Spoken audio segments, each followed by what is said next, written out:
राजनीतिक दल जो भी गया क्षेत्र से जो राजनीतिक दल से जुड़े लोग रहे हैं, उस मठ के ज़मीन पर कहीं न कहीं लाभान्वित हैं, कुछ न कुछ बना रखे हैं। अच्छा, उसमें वर्तमान विधायक कुमार सर्वजीत भी हैं। वहां तो वो तो गोरखपुर बन रहा है।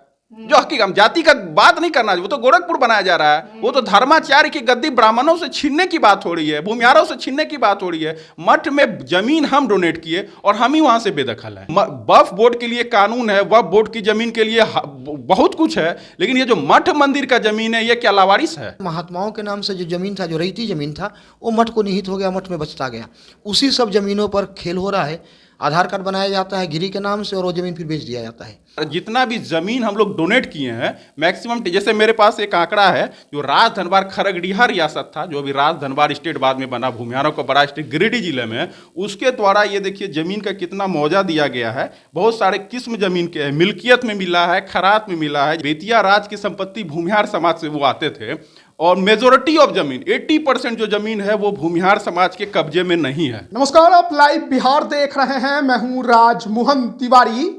देखिए, देश में इन दिनों एक तरफ जहां वक्फ बोर्ड की चर्चा है, तो वहीं दूसरी तरफ बिहार सरकार ने कानून बनाकर बेतिया राज की जमीन को अधिग्रहित कर लिया। लेकिन वहीं अभी बिहार में बोधगया मठ को लेकर भी काफी ज्यादा विवाद हो रहा है। इसको जानना समझना बेहद जरूरी हो गया है कि आखिरकार ये विवाद है क्या और इसके पीछे कारण क्या है। हमारे साथ अभी 3 महंत आपको नजर आएंगे। एक एक कर सबसे पहले आपका परिचय इनसे करा देते हैं। संक्षेप में गुरुजी अपना परिचय दे दीजिए। मेरा नाम महंत ओम भारती उर्फ ओंकारानंद गिरी है। मैं वर्तमान महंत रमेश गिरी जी का शिष्य और पंचायती अखाड़ा निरंजनी के महात्मा हूँ। आपका क्या परिचय हुआ? हमारा नाम बर्फानी दास है। मैं हठयोगी बर्फानी दास, मैं देवराहा बाबा, ब्रह्मलीन देवराहा बाबा का शिष्य हूँ। आपका परिचय क्या हुआ? स्वामी रत्नेश्वरानंद, संन्यास आश्रम गया। आखिरकार बोध गया मठ को लेकर कौन सा विवाद शुरू हुआ कि आप लोग काफी ज्यादा इधर उधर कर रहे हैं? आप लोग कई लोगों से मिल भी रहे हैं, कहा जा रहा है कि जमीन पर कब्जा हो रहा है। क्या कुछ पूरा मामला है? देखिए, बोधगया मठ उत्तर भारत का सबसे बड़ा मठ था। उसका बहुत गौरवशाली इतिहास रहा है। कालांतर में महाबोधि मंदिर से लेकर के सबका संरक्षक रहा है। गया में जितने भी आप कोर्ट से लेकर के डिस्ट्रिक्ट जज से लेकर के जो भी संपत्तियां देख रहे हैं, सब बोधगया मठ के द्वारा ही दिया गया है। जितने भी गया में कॉलेज हैं, चाहे अनुग्रह कॉलेज हो, गया कॉलेज हो, या आपको रामजीवन कॉलेज हो, सभी की ज़मीन जो है, या मगध यूनिवर्सिटी हो, सबका ज़मीन महंत बोधगया ने ही उपलब्ध कराया है।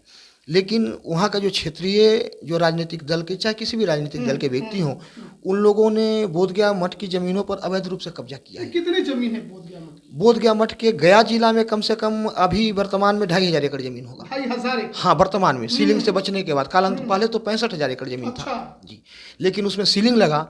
सीलिंग लगने के बाद भी बहुत सारे महात्माओं के नाम से जो जमीन था, जो रईती जमीन था, वो मठ को निहित हो गया, मठ में बचता गया।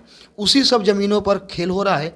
आधार कार्ड बनाया जाता है गिरी के नाम से और वो जमीन फिर बेच दिया जाता है। हमारे पास मुकदमा लिखा करके आएगा, मोटेशन जब LRDC करेंगे तो मेरे पास नोटिस आएगा, हम नोटिस का जवाब देंगे, तब तक एक पक्षीय उसका मोटेशन हो जाता है। उसमें सबसे बड़ा धार्मिक न्यास बोर्ड के द्वारा खुर्द-बुर्द किया गया। धार्मिक न्यास बोर्ड अगर उस जमीन पर संज्ञान लेता या उचित न्याय कर पाता तो वहाँ बहुत कुछ हो सकता था, लेकिन ये उचित न्याय नहीं कर पाते। वर्तमान का जो अध्यक्ष है अखिलेश जैन, इनका तो कार्यकाल बहुत ही दुर्भाग्यपूर्ण रहा। ये तो सनातन धर्म के बारे में क्या क्या मिथ्या, मतलब इतना अंदर से द्वेष रखते हैं कि महंत को ही भगा दिए। महंत को भगा करके एक जाति विशेष के लोगों को कब्जा करा दिए। वो लोग फर्जी तरीके से महात्मा बन के घुसा। पहले तो आप जैसे था, फिर वहाँ गेरुआ पहन लिया और गेरुआ पहन के एक मठ के भ्रष्ट व्यक्ति को गद्दी पर बैठा दिया। बोला कि आप यहाँ के महंत हो गए, मैं आपका चेला हो गया। और वो दावा ठोकते हैं न्यास बोर्ड में आकर के। न्यास बोर्ड उसी दावा के आधार पर मठ को विवादित घोषित करके DM की अध्यक्षता में एक कमेटी गठित कर देता है। और जो वर्तमान महंत हैं वो मठ से बेदखल होकर के कहाँ भटक रहे हैं, उनका कोई अता पता नहीं है। अच्छा। और वो मर गए कि जिंदा भी हैं वो भी पता नहीं। उनको संरक्षक बनाया है कमेटी के, DM जिसका अध्यक्ष है, वो गया का DM भी उनके बारे में नहीं पूछ रहे हैं कि वो कहाँ गए, आखिर वो किस स्थिति में है। और जो अवैध एक जाति विशेष के लोग जो हैं, जो अवैध कब्जा करके और उसकी और जो भिन्न भिन्न राज्यों में संपत्तियां हैं, भिन्न भिन्न जिलों में संपत्तियां हैं, उसको खुर्द-बुर्द किया जा रहा है। अरबों खरबों का खेल हो रहा है। मठ के एंटीक एक से एक जो संपत्ति को हम लोग अब अर्जन नहीं कर सकते हैं, वो भी संपत्ति वहाँ से लूटा गया। जिसमें लॉर्ड कनिंघम के टाइम में जो खुदाई हुआ था वो संपत्ति भी था। अच्छा, अभी तो जमीन सर्वे का भी काम शुरू हो रहा है। क्या आप लोगों ने इसको लेकर मंत्री से बातचीत की? क्या मुख्यमंत्री के पास गए? क्या कुछ कि मतलब आप लोगों की तरफ से कदम उठाए? देखिए, हम सभी संबंधित लोगों के पास गए हैं, लेकिन संघ के कुछ व्यक्ति मतलब संघ के नाम पर संघ के ओहदा लेकर के एक जाति विशेष के, उसमें राणा प्रताप प्रमुख थे जो पहले प्रांत प्रचार। जाति विशेष कह रहे हैं, आखिरकार कौन से जाति का बोलबाला वहाँ पे? मैंने एक नाम बता दिया जिसमें राणा प्रताप जो संघ के पहले प्रांत प्रचारक थे, अभी संघ को जानकारी में इस बात को आया है तो उनको संघ प्रांत प्रचारक के पद से हटा दिया गया है। उनका विशेष योगदान रहा था उस मठ को कब्जा कराने के लिए। गोरखपुर के तरह किसी तरह हम एक जाति का ही गद्दी बना दें। आप राजनीतिक दल की भी बात कर रहे हैं कि उनमें उनका भी हाथ है? हाँ, करीब करीब राजनीतिक दल जो भी गया क्षेत्र से जो राजनीतिक दल से जुड़े लोग रहे हैं उस मठ के जमीन पर कहीं ना कहीं लाभान्वित हैं, कुछ ना कुछ बना रखे हैं। अच्छा, उसमें वर्तमान विधायक कुमार सर्वजीत भी है। बोधगया में एक निष्पक्ष जांच तो करा ले सरकार। अगर निष्पक्ष जांच करा ले, अगर जो हम बोल रहे हैं अगर उसमें रत्ती भर भी अंतर आ जाएगा तो हमें भगवा उतार करके आप जैसे हो जाएंगे। ये शपथ कर लेकर के बोल रहे हैं। तो सिर्फ न्यायपूर्वक जांच हो, न्यायपूर्वक जांच हो। आप इसको कैसे देख रहे हैं? क्या ये सुलझ पाएगा? आप लोगों की तरफ से कोशिश यह क्या सुलझ पाएगा, लेकिन इसमें मेन भूमिका न्यास बोर्ड का होना चाहिए। तो न्यास बोर्ड में एक मैंने देखा है बार बार कि हर संत वहाँ से न्यास बोर्ड से सही न्याय नहीं हो रहा है। जो भी चाहते हैं अपना कमेटी बनाकर न्यास बोर्ड में दे देते हैं, लेकिन न्यास बोर्ड का कर्तव्य है कि उसको सही रूप से जांच पड़ताल कर कर सही आदमी को वहाँ बैठाया जाए। जो सन्यासियों का वो परंपराओं का वो जो मंदिर है, मठ मंदिर में तो उसी का चाहिए जो जिनका है, लेकिन इस तरह से कमेटी बनाकर उनको जो चाहते हैं जो उनको बैठा देते हैं, ये गलत है। और मैं आशा करता हूँ कि न्यास बोर्ड से अनुरोध भी करता हूँ कि सही म्याने में छानबीन कर कर सही आदमी को वहाँ बैठाया जाए। आखिरकार ऐसा कैसे हो जाता है कि बिना आप लोग के सलाह के, बिना आप लोगों की जानकारी के कोई किसी को बैठा दे रहा है? अब ये क्या है कि अभी तो देखिए दुनिया में तो ये तो अतिक्रमण हो ही रहा है, लोग कब्जे के पीछे भाग रहे हैं, अब मठ मंदिर के पीछे भी भाग रहे हैं, और सन्यासी जो भी संत लोग हैं उनको भी अब मंदिर से हटाकर उनको बहुत ही तकलीफ देकर अपने राजनीतिक का मुद्दा बना रहे हैं। मतलब महंतों को हटाकर कोई और को बैठाया जाए ताकि लाभान्वित हो। हाँ, ये ज़्यादा खेल चल रहा है। पीछे कारण क्या है? केवल जमीन पर कब्जा करना है? यह जमीन पर कब्जा करना है, इसको हम अपने अंडर में कर कर संतों को हटाकर मैं अपना ही भूमिका निभाऊं। अच्छा, आप इसको कैसे देख रहे हैं? क्योंकि देखिए कहा जाता है कि महंत जो होते हैं वो काफ़ी ज़्यादा शांत प्रिय होते हैं, लोगों के बीच में संदेश देते हैं, लेकिन जिस तरीके का अब विवाद उठता है इससे आप लोगों को कितना ज़्यादा झटका लगता है? आप लोगों के सामने कितनी परेशानी खड़ी हो जाती है? महंत तो केवल अपना निजी जीवन जीते थे आश्रम में रहकर। देख रेख करने वाला तो दरबारी होते थे, दीवान होते थे, कारोबारी होते थे, थानापति होते थे, वो लोग देखते थे और महंत को लोग ब्लैकमेल करते थे। लेकिन आज जब जो ही महंत अपना कार्रवाई चालू किया, जब उनको मालूम चला कि मठों में जो रहने वाले लोग हैं और मठों से रहने वाले लोगों के साथ मिलकर जो ब्लैकमेल किया जाता है, उसमें आसपास के भूमाफिया, राजनीतिक दल लोग, सामाजिक संस्था के नाम पर काम करने वाले लोग, और सबसे बड़ा अगर कोई काम अगर सनातन धर्म के लिए दुखदाई का अगर कोई बात करता है तो केवल धार्मिक न्यास बोर्ड है। धार्मिक न्यास बोर्ड न्याय के लिए बनाया गया था सनातन धर्म के लिए, लेकिन वो आज केवल रिश्वत के लिए वो बन गया है। वो उसको केवल पैसा चाहिए, पैसा पर महंत बना देता है किसी को, और गृहस्थों को एक कमेटी बना देता है विवाद का एक बहाना बनाकर, और उसका पूरा लाभ रिश्वत का लेता है।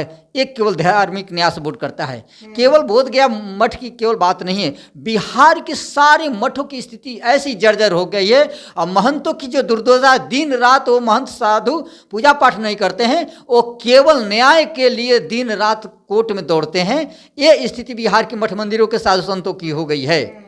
अच्छा, ये जानना बहुत जरूरी है। कहा जाता है कि आजकल के समय में जो धर्म है उसमें पैसे बहुत हो गए हैं, और जो देखो वही महंत बनने की कोशिश कर रहा है, वही पैसे लेने की होड़ में लगा हुआ है। इसको आप किस तरीके से देखते? ये स्थिति कौन पैदा किया?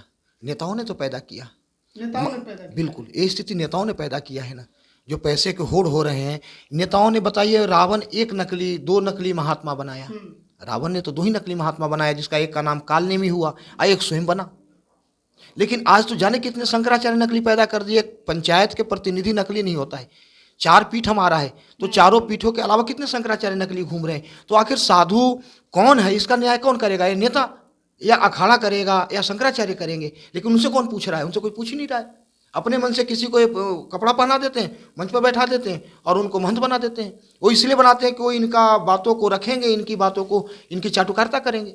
जो महात्मा होगा वो तो शास्त्र की बात बोलेगा ना, वो तो वेदांत बोलेगा, उपनिषदों पर बोलेगा, या जो धार्मिक मान्यता है उस पर चर्चा करेगा। वो इनकी चाटुकारिता नहीं करेगा। आप कह रहे हैं कि अब मठ से राजनीति हो रही है। मठ पर राजनीति हो रही है, मठ से राजनीति नहीं हो रही है। अगर मठ से राजनीति होती तो राम और कृष्ण जैसे व्यक्ति पैदा लेते। मठ से राजनीति होती तो चंद्रगुप्त मौर्य जैसे व्यक्ति पैदा लेते। मठ से राजनीति हो तो सुदास जैसे राजा पैदा लेते। लेकिन आज राजनीतिज्ञों ने मठों को घेर लिया। अच्छा, एक तरफ वक्फ बोर्ड की चर्चा, दूसरी तरफ बेतिया राज की जमीन, और उसमें आप लोगों की जो परेशानी, इसको आप कैसे देखते हैं? भैया देखें, जब वक्फ बोर्ड है तो हम लोग को भी सनातन बोर्ड होना चाहिए ना। हम लोग को भी सनातन बोर्ड होना चाहिए। हम लोग भी सनातन बोर्ड की मांग कर रहे हैं कि भाई जब धार्मिक संस्थाएं एक तरह के पूरे देश के अंदर हो, हमारे जो भी मठ मंदिर की संपत्तियां हैं उस उस सनातन बोर्ड के अंदर निहित हो जाएगा तो हमारी संपत्ति को सुरक्षा होगा। बिहार धार्मिक न्यास परिषद का गठन इसीलिए हुआ था कि महंत लोग, एक गरिमा में पद है, वो किसी अधिकारी के पास जाकर के अपनी बातों को न रख करके वो न्यास बोर्ड में रखेंगे और न्यास बोर्ड के अधिकारी संबंधित अधिकारी को नोटिस देगा। लेकिन उल्टा हो गया। ये अब क्या कर रहे हैं कि महंत के ऊपर महंत हो गए। अब ये महंतों को नौकर बना करके बाहर बैठाते हैं। अब धार्मिक न्यास बोर्ड में जाकर के देखे ना, जो बड़े बड़े पूज्य पीठाधीश्वर आते हैं वो बेचारे बाहर भिखारी की तरह बैठे होते हैं और ये अंदर एयर कंडीशन में बैठते हैं और उनसे ऐसा व्यवहार करते हैं कि वो दोबारा मर जाना पसंद करता है, न्यास बोर्ड जाना पसंद नहीं करता। लेकिन तो कहा जाता है कि महंत हो, गुरु हो, इन लोगों को एसी और आराम की जिंदगी कहाँ चाहिए? नहीं, हमें नहीं चाहिए ना आराम की जिंदगी, हमें तो नहीं चाहिए, लेकिन इन अधिकारियों को कम से कम हमें सम्मान तो देना चाहिए ना। महात्माओं पर क्या करेंगे? आज के डेट में सबसे सस्ता क्या हो गया है कि महात्माओं पर कोई इल्जाम लगा दो। कोई भी व्यक्ति को खड़ा कर दीजिए आप, कोई व्यक्ति खड़ा हो जाएगा, कुछ भी कह दिया आप मान लीजिए कि किसी ने कह दिया कि हाँ जी महाराज के पास हम दर्शन करने गए, उन्होंने आंख मार दी। अब इस पर क्या उत्तर दीजिएगा आप पर तो 354 लग जाएगा। अगर छोटी उम्र के लड़की है तो पास को भी लग जाएगा। आप उसी में अलझे घूमिएगा कोर्ट में।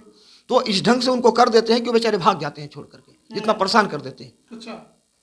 अच्छा, एक तो बोध गया मठ और फिर दूसरी तरफ वहाँ का मशहूर जो महाबोधि मंदिर है, उसको, उसका जो इतिहास है उसको कैसे देखते? देखिए, महाबोधि मंदिर के संरक्षण 500 सालों तक बोध गया मठ ने किया। देश की आज़ादी के बाद भारत के प्रथम राष्ट्रपति राजेंद्र बाबू के अनुरोध पर महंत बोध गया, तत्कालीन महंत बोध गया हरिहर गिरी जी ने उसको महाबोधि मंदिर मैनेजमेंट कमेटी के अंतर्गत निहित कर दिया। उसमें 4 हिंदू और 4 बौद्ध सदस्य होते हैं और पदेन कलेक्टर गया उसके अध्यक्ष होते हैं, जिसमें महंत बोध गया लाइफ टाइम मेंबर होते हैं। जो भी महंत बोध गया होंगे, महंत बोध गया ने उसकी सारी व्यवस्था को बनाया था जो लॉर्ड कनिंघम ने खुदा ही करवाया था। आज स्थिति यह है कि उसमें सिर्फ 2 ही हिंदू मेंबर हैं। महंत के किनारे कर दिया विवाद पैदा करा करके, और महंत के पद ही खत्म हो गया है ही नहीं इस समय। और एक अलग लड़ाई शुरू करा दिया गया बौद्ध और हिंदुओं का, जबकि सच्चाई इसमें नहीं। बौद्ध हिंदू हैं, बौद्ध हिंदुओं से अलग नहीं है। बुद्ध हमारे 9वें अवतार हैं और ये हमारे अखाड़े के अंदर बामन मढ़ी है। शंकराचार्य जी ने जो अखाड़ा बनाया है उसमें बामन मढ़ी है। उस बामन मढ़ी में लामा मढ़ी भी है। जो लामा मढ़ी जो तिब्बत के लोग होते हैं, दलाई लामा जी हैं, उनकी मढ़ी है। तो हमसे बहुत अलग कहाँ है? हमसे बहुत कोई अलग नहीं, हम तो एक ही है। एक ही सनातन धर्म के अलग अलग शाखा हैं। जैसे जैन हो गए, सिख हो गए, उसी तरह बौद्ध भी है। और बुद्ध मंदिर सबका है, हिंदू या जो बुद्ध सिद्धांत के मानने वाले लोग उन सबका है। ये जो अनर्गल प्रलाप करा करके सिर्फ और सिर्फ समाज को गुमराह करने के लिए एक विवाद पैदा कराया जा रहा है। अच्छा, ये बेतिया राज की जमीन जो सरकार ने अभी ले ली है, इसको आप कैसे देखते हैं? ये गलत है। किसी भी संपत्ति के लिए उत्तराधिकार अधिनियम भारत सरकार के अंतर्गत है और वो उत्तराधिकार अधिनियम तय होना चाहिए। अगर वो लावारिस संपत्ति है तो सरकार में निहित स्वतः हो जाएगी, यही कानून है। लेकिन अगर उसके कोई वारिस हैं तो उस वारिस को दरकिनारे करके अगर उस संपत्ति पर सरकार कब्जा करता है तो ये तो देश के लिए और राज्य के लिए बहुत गलत है। आगे चल के जो जितने बिहार राज्य में रहने वाले प्रजा हैं उन सबके जमीन को भी कानून बना करके कब्जा कर लेगा कि नहीं, ये संपत्ति हमारी है। जबकि जब देश आज़ाद हुआ था तो ब्रिटिश इंडिया के अलावा जो प्रिंसी स्टेट थे उसके तहत जो समझौता हुआ था भारत सरकार के बीच, उसमें यह हुआ था कि जो लगान जमींदार लेते हैं अब वो लगान जमींदार न लेंगे, बिहार सरकार लेगी। संपत्ति के मालिक आप होंगे। इसीलिए हम लोग जमीन को रजिस्ट्री करते हैं, बेचते हैं तो उसका क्रय और विक्रय का रेट निर्धारण होता है। लेकिन सरकार जहाँ तक बेतिया राज की संपत्ति हड़पने के लिए एक बहुत बड़ी षड्यंत्र है, जैसे डलहौजी ने किया था, जिसके वजह से रानी लक्ष्मीबाई को बगावत करना पड़ा था। हड़प नीति जिसको कहते हैं कि लावारिस संपत्ति घोषित करते हुए उस राज्य को हड़प लो, उस राज्य को हड़प लो। तो जो ब्रिटिश काल का कानून था, आज बिहार में लगता है कि बिहार सरकार उसी नीति पर चल रहा है। तो क्या आप लोगों को भी ऐसा लग रहा है कि कहीं आप लोगों का जो संपत्ति है वो भी कहीं सरकार के अधीन ना हो जाए? लग तो रहा है, इसमें कहीं कोई संशय नहीं है, लेकिन एक आशा जगी है। कुणाल जी जब तक हैं तब तक कुछ आशा जगी है, क्योंकि वो हमारी परंपराओं को जानते हैं। अच्छा, तो बिहार राज्य धार्मिक न्यास बोर्ड का जो काम है इसमें वो कितना विवादित रहा है? देखिए, बिहार राज्य धार्मिक न्यास बोर्ड का कार्यकाल पूरा ही विवादित रहा है। चाहे मतलब बुद्ध, इसका काम क्या है? इसका काम है मठों को संरक्षण करना, उसके महंत नियुक्त करना नहीं। अच्छा, मठ को संरक्षण करना, बदले में मठ इनको 4% अपने आय का खर्चा देगा इसको संचालित करने के लिए। जैसे मान लिया हमारा जमीन कोई आपने अतिक्रमण कर लिया, तो हम न्यास बोर्ड को चिट्ठी लिखेंगे, न्यास बोर्ड संबंधित जिलाधिकारी को चिट्ठी लिख करके आपके विरुद्ध कार्रवाई करने के लिए आदेशित करेगा, क्योंकि हमें आपके पास अधिकारी के पास जाना न पड़े। लेकिन ये उल्टा काम करने लगे, ये मठों के मालिक बन गए, जबकि ऐसा नहीं था। इसमें कौन से लोग होते हैं? इसमें सरकार के भेजे हुए अधिकारी वर्ग के लोग होते हैं।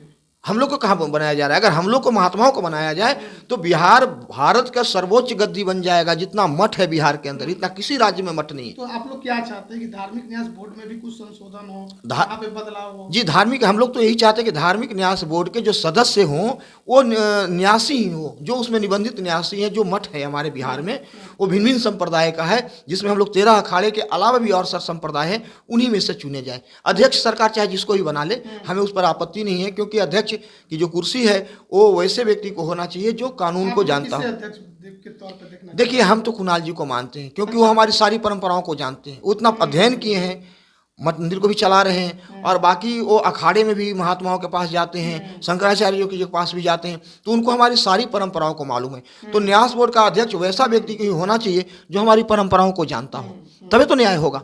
अब हमें आपको नहीं मालूम कि हम सन्यासी हैं, हम कौन से परंपरा के सन्यासी, तो हम मेरे बारे में क्या जानेंगे?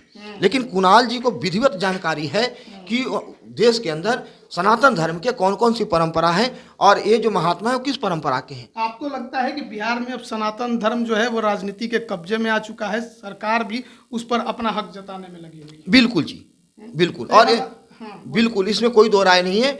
या तो सरकार को जानकारी नहीं, उनके दलाल उनको गलत जानकारी दे रहे हैं, या जानकारी होने के बावजूद भी वो नजरअंदाज कर रहे हैं। अच्छा, एक तो महाबोधि मंदिर में एक और प्रदर्शन और प्रोटेस्ट हम लोग देख रहे थे। कुछ लोग कह रहे थे कि यहाँ पर अवैध दूसरों का कब्जा हो गया है, बाहरियों को निकालकर जो वहाँ के लोग हैं उन्हें ये पूरा दे देना चाहिए, उसको कैसे देखें? वो झूठ बोलते हैं। अभी 15 साल तक के महाबोधि मंदिर मैनेजमेंट कमेटी के जो सचिव थे वो हिमाचल के रहने वाले दोरजे थे, जो रिटायर्ड IAS थे और बौद्ध धर्म से बिलोंग करते थे। वर्तमान में 4 हिंदू 4 बौद्ध के माध्यम से मंदिर संचालित होता है। वो एक राजनीति प्रेरित व्यक्ति हैं जो धरना प्रदर्शन कर रहे थे। बुद्ध मंदिर के अंदर जब महात्मा बुद्ध आए थे ज्ञान प्राप्त करने के लिए, तो एक शिव मंदिर था, और उस शिव जी के मंदिर में ध्यान किए थे। इसके बारे में आप इतिहासों को, पुस्तकों को खंगालेंगे, लॉर्ड कनिंघम जी के खुदाई के पुस्तक को खंगालें, गया गजेटेरियन को देखे या बुकनान के पुस्तक को देखे, तो सब कुछ आपको स्पष्ट हो जाएगा। इसके लिए हम लोगों ने प्रिवी काउंसिल तक के मुकदमा लड़ा था। एक महाबोधि सोसाइटी ऑफ इंडिया था जिसके गठन अंगारिका धर्मपाल ने किया था। वो हमसे महाबोधि मंदिर के लिए मुकदमा महंत बोध गया से लड़ा, जिसके लिए प्रिवी काउंसिल में 1905 में फैसला हुआ था, और प्रिवी काउंसिल में हम लोग जीते थे। महाबोधि मंदिर को शिव मंदिर माना था और बुद्ध को वहाँ ज्ञान प्राप्त स्थली माना था, और उसी के बाद से दोनों लोगों को पूजा करने का, शुरू से पूजा करने की पद्धति चली आ रही है। लेकिन उनके कुछ लोगों को अब भूत सवार हो गया कि इनसे यहाँ से इन लोगों को भगा दिया जाए, और भगा करके मतलब वो अलगाव पैदा करने की स्थिति, विद्वेष पैदा करने की स्थिति। इसमें हो सकता है कि और भी लोग हों जो राम मंदिर आंदोलन से चिड़े रहे हों, या काशी विश्वनाथ मंदिर के जो प्रक्रिया चल रहा है उससे चिड़े हों, तो एक हवा दिया जा रहा है बौद्धों को खड़ा कर करके। तो हमारे साथ युवा राजनीतिक विश्लेषक राय प्रतीक भी हैं, वो भी इनके साथ में हैं और जगह जगह पर जा रहे हैं। जो समस्या है उसकी समाधान कैसे हो ये निकालने की कोशिश है। राय प्रतीक जी, क्या हो गया कि अब महंत लोग भी इस तरह से भटक रहे हैं? देखिए तिवारी जी, हम बेतिया राज के संपत्ति और बोध गया मठ के संपत्ति के बारे में बता देना चाहते, अभी चूंकि बेतिया राज के संपत्ति के लिए विधेयक परसों ही विधानसभा से पारित हुआ है, चूंकि मैं कहना चाहता हूं, चूंकि अब कोई रियासत तो रहा नहीं कि जमींदारी उन्मूलन लाइएगा। बेतिया राज कहीं से किसी से, उसके पास कोई राजस्व गांव नहीं है कि वो टैक्स लेता है, वो इट इज नॉट ए रियासत, वो आज कोई स्टेट नहीं है, वो बेतिया राज की संपत्ति है, धन, जो 16,000 एकड़ जमीन है वो उसका धन है, वो उसका कोई वारिस नहीं है। अगर आप नियम ला रहे हैं तो आप एक बार सोचिए कि भारत सरकार का जो संपत्ति के अधिकार का नियम है, जिसमें आप किसी भी व्यक्ति के परिवार के संपत्ति का अधिग्रहण नहीं कर सकते हैं, अगर आप अधिग्रहण करते हैं तो उसके बदले आप सरकार उसको मुआवजा देती है, ये प्रावधान है। दूसरा, उत्तराधिकार का नियम है। अगर ऐसा नियम आप कानून अगर विधानसभा में पारित करते हैं तो आपके भी परिवार में कोई नाबल्द होंगे, आपके कोई चाचा होंगे या कोई आपके परिवार में जिनको वंश नहीं चलेगा, तो क्या उनकी संपत्ति बिहार सरकार ले लेगी? ऐसा नियम है। तो फिर भारतीय संविधान में उत्तराधिकार का नियम क्यों है? उत्तराधिकार के नियम का ये तो कानून का हनन है। बेतिया राज के कई पाटीदार हैं, रिश्तेदार हैं, जानकी कुमार का मायके जहां आनापुर स्टेट इलाहाबाद, सब लोग हैं, 164 लोग इलाहाबाद हाईकोर्ट में केस भी किए थे, जीते भी। इन सब चीजों को नजरअंदाज करके आप बेतिया राज के संपत्ति का अधिग्रहण कर रहे हैं। हम अधिग्रहण का विरोध नहीं कर रहे हैं, क्योंकि गलत असामाजिक व्यक्तियों के कब्जे में वो जमीन है। कई तरह के जाति विशेष जो हमारे जाति से नहीं आते, बेतिया राज की संपत्ति भूमिहार समाज से वो आते थे, और मेजोरिटी ऑफ जमीन 80% जो जमीन है वो भूमिहार समाज के कब्जे में नहीं है। ये स्थिति को हम सही मानते हैं कि सरकार का सही प्रावधान है, लेकिन सरकार को एक ट्रस्ट का गठन करना चाहिए, ऑटोनोमस ट्रस्ट होना चाहिए। राजस्व बोर्ड के अधिकारी या डीएम लेवल स्तर के अधिकारी उसके अध्यक्ष हो, जो उसके उत्तराधिकारी हो, जो उसके पाटीदार हो। जैसे सीवर स्टेट उसके पाटीदार है बेतिया राज के। जब आप देखिएगा तो बेतिया के जो महाराज थे वो जैथड़िया कुल से नहीं थे, बाद में वो कुल चेंज हो गया उनका, वो सीवर दरबार, मधुबन दरबार, ये सब जो है उनके पाटीदार थे। तो ये सब जो उनके जो रिलेटिव हैं वो उनमें जो है उस बोर्ड के सदस्य हों। मतलब आपका कहना है कि सरकार ने जिस तरीके से ये जमीन अपने पास ली वो गलत तरीका, गलत। आप राष्ट्र हित समाज हित में लीजिए, लेकिन जो ये बोध गया मठ का जो विवाद है, ये किस तरह से इतना ज्यादा मतलब? देखिए तिवारी जी, बोध गया मठ के बारे में भी मैं बता देता हूं। मगध के जो राजा थे वो टिकारी महाराज थे, और बोध गया मठ का तकरीबन 40,000 एकड़ संपत्ति जो था बोध गया मठ का था, जो ज्यादातर सीलिंग में चलेगा। अभी भी बोध गया मठ का बहुत सारा संपत्ति है, उस पर यह तो बहुत सारा ऐसा किस्म का जमीन है जो आज तक सरकार के रिकॉर्ड में भी नहीं है। बहुत सारा जमीन महंतों के नाम पे है, सीलिंग से बचाया गया था जमींदारी उन्मूलन के समय से। तो बोध गया एक जो है वो जमीनों का खजाना है जो एक्चुअल में है, इसीलिए सबकी नजर है। और बोध गया मठ का जो जमीन है, मैं आपको बता देना चाहता हूं, मेजोरिटी ऑफ जमीन 50% से ज्यादा जमीन टेकारी महाराज का दिया हुआ है। उसके बाद कुछ जमीन आज जो झारखंड के जो राजधनवार स्टेट है, पहले खरगड़िया महाराज होते थे, उनका देना है। कुछ जमीन मुस्लिम समाज का भी दिया हुआ है बोध गया मठ में। तो महंतों को भटकना क्यों पड़ रहा है? ये तो धार्मिक न्यास बोर्ड का ही तो ये है ना, ये तो भू माफिया जो है वो उनका सिस्टम चल रहा है ना। यहाँ सरकार का तो बिहार में तो जमीन सर्वे भी हो रहा है, सर्वे हो रहा है, हम आपको मानते हैं। तो हमारे जो महंत के जो प्रतिनिधि है, अखाड़ा परिषद के अध्यक्ष रविंद्र पुरी जी, हमारे शंकराचार्य जो हमारे जो बद्रीनाथ धाम है, ज्योतिर्मय मठ के शंकराचार्य, सारे लोग अभी मठ के लिए लगे हुए हैं। सारे लोग के संरक्षण में जो नीतीश कुमार जी से लेके सारे संघ के बड़े वरिष्ठ लोगों तक इस मुद्दे को पहुंचाया जा रहा है। किसी प्रकार का डर बैठ गया है तमाम महंतों में? क्या ये लग रहा है कि सरकार जमीनों पर कब्जा कर, ये सही बताइएगा कि क्या राजनेताओं का डर है या सरकार का डर है? नहीं, हम आपको बता देते हैं, भू माफियाओं का डर है। अच्छा। बोध गया मार्केट में बड़े बड़े गेस्ट हाउस मठ के जमीन पे है, मार्केट बोध मठ के जमीन पे, गया की बड़ी बड़ी कॉलोनियां, अब नाम क्यों बोलेंगे, सिद्धार्थपुरी कॉलोनी जैसे लोग, अधिकांश जमीन जो मठ का जमीन है। तो अब खुल के, चूंकि हम किसी जाति विशेष को या किसी को हम खुल के, लेकिन ये चूंकि हम भूमिहार समाज से ताल्लुक रखते हैं और इसकी राजनीति भी करते हैं, तो मैं आपको खुल के बता देना चाहता हूं, मगध का कोई राजा था तो वो भूमिहार थे। ट्रेडिशनल वैदिक काल से ही भूमिहार यहाँ का हम लोग यहीं के हैं।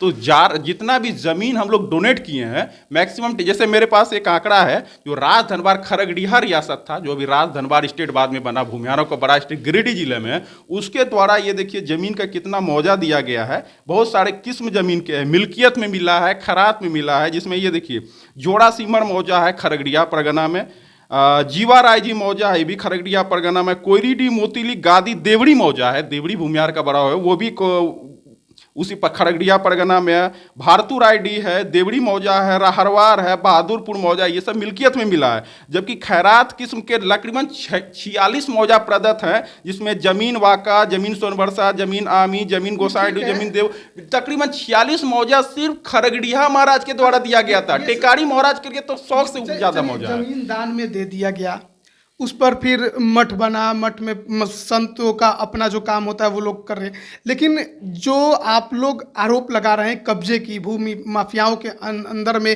तमाम जो कब्जा हो गया है, परेशानी क्या आ रही है, समाधान क्या कर परेशानी ये देखिए, ये मगध का मठ है।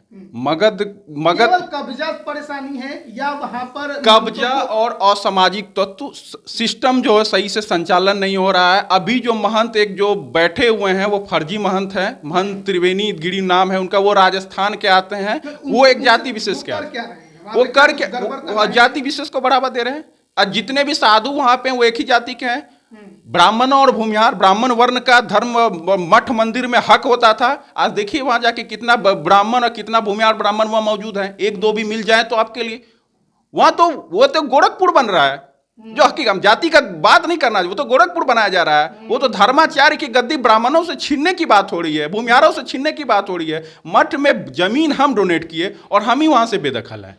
ये तो इतिहास है ना भाई, ये तो इतिहास है। आप जब उसका देखिएगा कहाँ से हुक्मनामा देखिएगा, टिकारी महाराज वहाँ देखिए, जैसे वहाँ एक है आपका, ये कौन सा मंदिर है बाबा, ये जो जगन्नाथ मंदिर, वो महारानी भुवनेश्वरी कुंवर ने उनके भी देखरेख के लिए काफी सारे जमीन दी।